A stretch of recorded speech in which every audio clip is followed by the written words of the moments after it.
Modi Ramdev Yadav BC విద్యార్థి సంఘ state convener ఈనాటి సమావేశానికి ముఖ్య అతిథిగా విచ్చేసినటువంటి టైగర్ ఆర్ కృష్ణకు పాదాభివందనాలు తెలియజేస్తూ ఇక్కడికి విచ్చేసిన వారందరికీ ఉద్యమాభివందనాలు తెలియజేస్తూ ఈ ప్రభుత్వం ఫీజు రీయింబర్స్మెంట్ అనే ఒక గొప్ప పథకాన్ని ఎత్తేయడానికి రోజు ఒక డ్రామా ఆడుతుంది.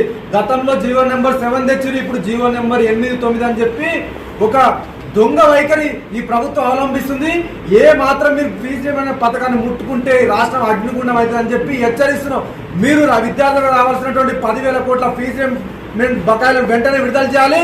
మీరు ఇలా ఈ ఫీజు రీయింబర్స్మెంట్ పథకాన్ని ఎత్తివేయడానికి ఇలా జీవో నెంబర్ 8, 9 వెంటనే రద్దు చేయాలి. పాత పద్ధతిలోనే ఫీజు రీయింబర్స్మెంట్ స్కాలర్షిప్ ఇవ్వాలని చెప్పి విద్యార్థి సంఘాలు డిమాండ్ చేసిన లేని ఏడాది ఆర్ కృష్ణ మిలిటెంట్ పోరాటం చేస్తాం. ఇలా విద్యార్థుల మీద మీరు ఆర్ఆర్ యాక్ట్ అనేది ఉపయోగిస్తారు. ఆర్ఆర్ యాక్ట్ ఎవరి మీద ఉపయోగిస్తారు? రెవెన్యూ విదేశాలకు, భారతదేశం నుంచి విదేశాలకు మరి పారిపోయిన వారి మీద ఉపయోగించాల్సినటువంటి యాక్టును విద్యార్థుల మీద ఉపయోగిస్తారు. ఇది రాజ్యాంగ విరుద్ధం. తప్పకుండా మిలిటెంట్ పోరాటం చేస్తాం. ఎమ్మెల్యేలు, ఎంపీలు తిరగనే కొడుకులారా మీరు మా సమస్యల మీద గలమెత్తకూడే మిమ్మల్ని తుక్కు చేసే వ్యవస్థ వస్తుంది. ఈ వ్యవస్థకు అన్యాయం చేయాలని చూసిన వ్యవస్థను చీల్చి చెండార్థం పిట్టోలు తగలబెట్టే వ్యవస్థ వస్తుందని చెప్పి హెచ్చరిస్తున్నాం. ఇలా ఆర్ కృష్ణ తప్పకుండా మేము గవర్నర్ని కలుస్తాం. ఈ ఆర్ఆర్ యాక్ట్ మీద అలాగే రాష్ట్రపతికి ఇట్లా కలిసి ఈ ప్రభుత్వ వైఖరిని ఎండగడతామని చెప్పి హెచ్చరిస్తున్నాం. మీకు ఏ మాత్రం సిగ్గుచరం ఉన్నా వెంటనే విద్యా సమస్యలు పరిష్కరించి విద్యాశాఖ మంత్రిని నియమించాలి. ఇలా విద్యాశాఖ మంత్రిని, హోంశాఖ మంత్రి రెండు ముఖ్యమంత్రి దగ్గర పెట్టుకొని ఈ జాతులు చదువుకొని ఏకట ఇలా కొట్లాడితే విద్యార్థి ఫీజుల కోసం కొట్లాడితే కేసులు పెడతామని చెప్పి ఒక దొంగ వైఖరి మీ బెదిరింపులకు భయపడే ప్రసక్తి లేదు. పెద్ద ఎత్తున మిలిటెంట్ పోరాటం చేస్తాం.